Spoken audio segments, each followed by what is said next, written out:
عمران خان صاحب کے خلاف فارن فنڈنگ کیس ایک اثاثہ تھا، بالکل اسی طرح جیسے کچھ ایٹمی اثاثے ہوتے ہیں، کچھ فائنینشیل اثاثے ہوتے ہیں، کچھ معدنیاتی اثاثے ہوتے ہیں، کچھ آپ کے فارن ریزروز ہوتے ہیں، بالکل اسی طرح کچھ سیاسی اثاثے بھی ہوتے ہیں۔ یہ سیاسی اثاثے برے وقت کے لیے رکھے جاتے ہیں کہ جب سارے اثاثے ختم ہو جائیں تو پھر اس اثاثے کو استعمال کیا جائے۔ ایک پشتو کی کہاوت ہے جس میں یہ کہا جاتا ہے کہ شہد ہمیشہ آخر میں کھائی جاتی ہے، یعنی آپ اگر ساری دوائیاں آپ نے استعمال کر لیں اور اب آپ کے پاس کوئی چارہ کار نہیں بچا تو پھر الٹیمیٹلی آپ نے کیا کیا، آپ نے اپنی شہد نکالی اور اس کو بھی چاٹ لیا۔ لہذا شہد جو اس کے بارے میں کہا جاتا ہے کہ آخری خوراک ہوتی ہے جب بھی استعمال کی جائے، اور آخری دوا بھی ہوتی ہے جب بھی استعمال کی جائے۔ عمران خان صاحب کے خلاف جو فارن فنڈنگ کیس تھا، اسے ایک اثاثے کی شکل میں ایک سائٹ پر رکھا گیا تھا کیونکہ اسے ایک اوپن اینڈ شٹ کیس کہا جاتا تھا۔ اس کیس کے اندر ایسے انکشافات ہیں کہ جب وہ قوم کے سامنے آئیں گے تو آپ سب بھی حیران رہ جائیں گے۔ کس طرح اسرائیلی کمپنیوں نے پیسہ دیا، کس طرح امریکن کمپنی کی طرف سے پیسہ آیا۔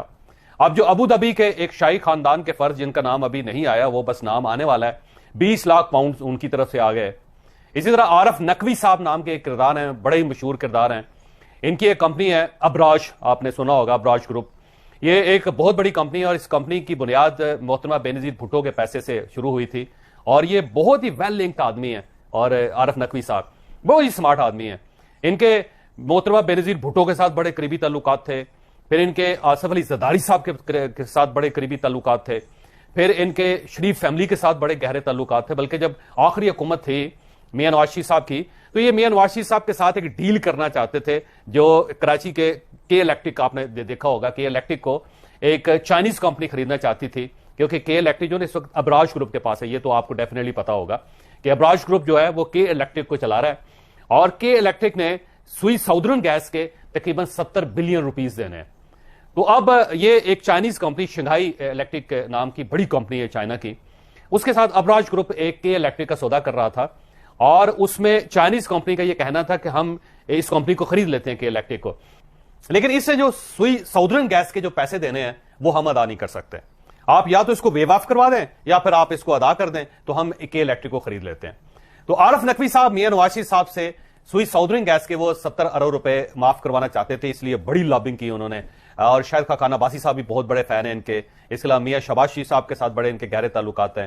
میاں شہباز شریف صاحب نے بہت کوشش کی کہ عارف نقوی کسی طرح میاں نواز شریف صاحب تیار ہو جائے ان سے ملاقات کرنے کے لیے، لیکن میاں نواز شریف صاحب اس بار بڑے سمجھدار ہو گئے تھے، انہوں نے ایک بار بھی عارف نقوی کے ساتھ ملاقات نہیں کی۔ اور اس کے بعد جب عارف نقوی صاحب کو محسوس ہوا کہ عمران خان صاحب اب اگلے پرائم منسٹر ہوں گے تو انہوں نے پھر اپنے معاملات ان کے ساتھ سیٹل کر لیے۔ بلکہ اگر آپ اس ساری تفصیل کو سمجھنا چاہتے ہیں، جاننا چاہتے ہیں، تو ریحام خان کی کتاب پڑھ لیں۔ ریحام خان نے بڑی تفصیل سے اس کے بارے میں لکھا ہے کہ مجھے عمران خان صاحب نے کہا تھا کہ عارف نقوی صاحب کے پاس دبئی جاؤ اور ان کے ساتھ ملو، یہ ہمارے بہت بڑے ڈونر ہیں، ان کو ناراض نہیں ہونا چاہیے کیونکہ آج کل وہ ہمارے ساتھ ناراض ہے۔ اور پھر اس میں ریحام خان نے کہا کہ میں دبئی گئی، اور جب میں وہاں پہ گئی تو ایک تو عارف نقوی صاحب مجھ سے ملے نہیں، بس ان کی بیگم ملی، اور وہ بھی مجھے آدھا گھنٹہ انہوں نے ویٹ کروایا اور اس کے بعد ملی۔ اور اس کے بعد جب وہ ملے تو ان سب کا انہوں نے اعتراض یہ کیا کہ عمران خان صاحب بات نہیں مانتے، کچھ سیدھے منہ بات نہیں کرتے، اور وغیرہ وغیرہ، تو بہت زیادہ انہوں نے پلندہ کھولا شکایات کا۔ وہ ریحام خان نے اپنی کتاب میں بڑی تفصیل کے ساتھ لکھا ہے۔ تو عارف نقوی صاحب جو تھے وہ فٹ ہو گئے عمران خان صاحب کے ساتھ بھی اس سارے سلسلے میں، اور جب وہ فٹ ہوئے تو اس سے پہلے انہوں نے فنڈنگ کرنا شروع کر دی تھی۔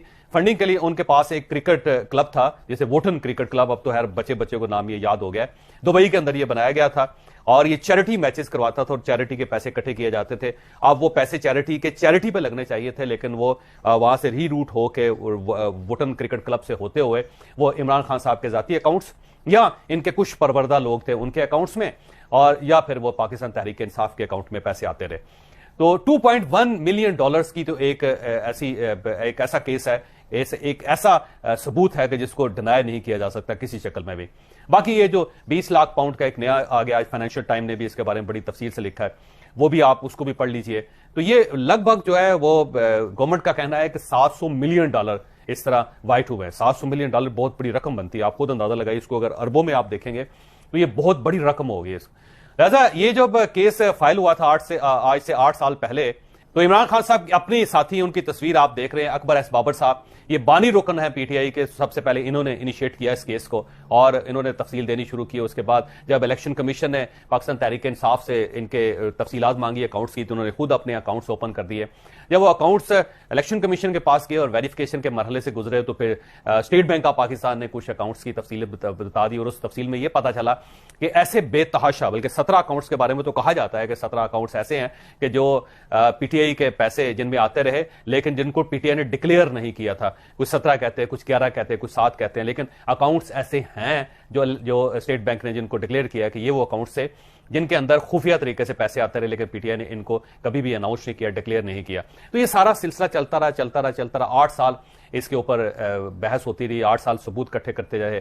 الیکشن کمیشن میں کبھی یہ کمیٹی, کبھی وہ کمیٹی, کبھی یہ case P T I high court لے جاتی تھی, پھر ہائی کورٹ سے اگر معاملہ سیٹل نہیں ہوتا تھا تو سپریم کورٹ چلے جاتے تھے, وہاں سے اسٹے لے لیا جاتا تھا, کبھی یہ اسٹے کبھی وہ اسٹے. ہوتا ہے کمیٹی نے الٹیمیٹلی فیصلہ کر لیا. جب فیصلہ کر لیا تو اس فیصلے کو محفوظ کر دیا گیا.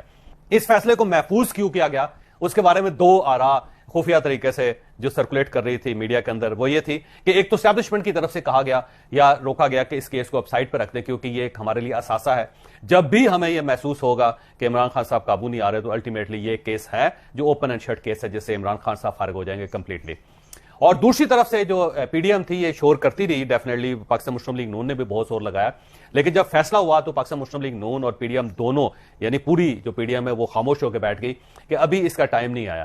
اور پی ڈی ایم کا خیال یہ تھا جب اگلے الیکشن ہونے لگیں گے تو اس سے پہلے جب عمران خان صاحب ٹکٹ جاری کرنے لگیں گے اپنے امیدواروں کو تو اس وقت ہم پریشرائز کر کے شور کر کے احتجاج کر کے اس فیصلے کو اوپن کروا دیں گے. اور یہ فیصلہ جب آئے گا تو پھر عمران خان صاحب ٹکٹس بھی نہیں دے سکیں گے یا پھر اگر انہوں نے ٹکٹس جاری کر دیے ہوئے تو ان ٹکٹس کا کوئی فائدہ نہیں ہوگا. پھر وہ الیکشن نہیں جیت سکیں گے یا الیکشن نہیں لڑ سکیں گے. اس کا پی ڈی ایم کو فائدہ ہوگا یا نون لیگ کو فائدہ ہوگا.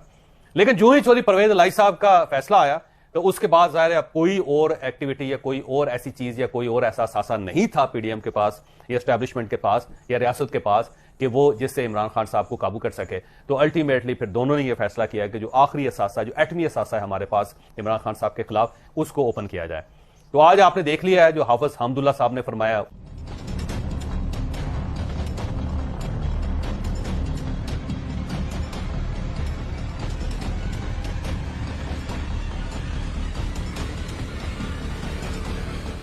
جو پی ڈی ایم کے دوسرے لوگ جو کچھ کہہ رہے تھے آپ وہ بھی سن لیجئے.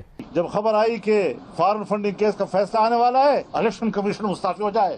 اب کیوں بھائی, ایک دن پہلے شکریہ زبردست ہو گیا اور اگلے دن الیکشن کمیشن مستعفی ہو جائے. آج پی ڈی ایم نے الیکشن کمیشن کے سامنے احتجاج بھی کیا اور یہ بھی کہا کہ فوری طور پہ اس کیس کو اوپن کیا جائے, فیصلہ سنایا جائے, اور اگر فیصلہ نہیں سنایا جاتا تو مریم نواز صاحبہ نے ایک دھمکی بھی دی ہے, وہ دھمکی بھی ملاحظہ کر لیجیے. اگر فارن فنڈنگ کیس کا فیصلہ نہیں آتا تو پھر تمام جماعتوں کی مشاورت کے ساتھ ہم ای سی بی کے سامنے دھرنا دیں گے. تو گویا اب آپ دیکھیے گا کہ مریم نواز صاحبہ کا یہ کہنا ہے کہ ہم الیکشن کمیشن کے سامنے دھرنا دیں گے, یعنی پوری پی ڈی ایم کا آج احتجاج جو وہ بڑا الارمنگ ہے. فائنینشیل ٹائم کی سٹوری جو ہے وہ بڑی, اس کی ٹائمنگ بڑی دلچسپ ہے.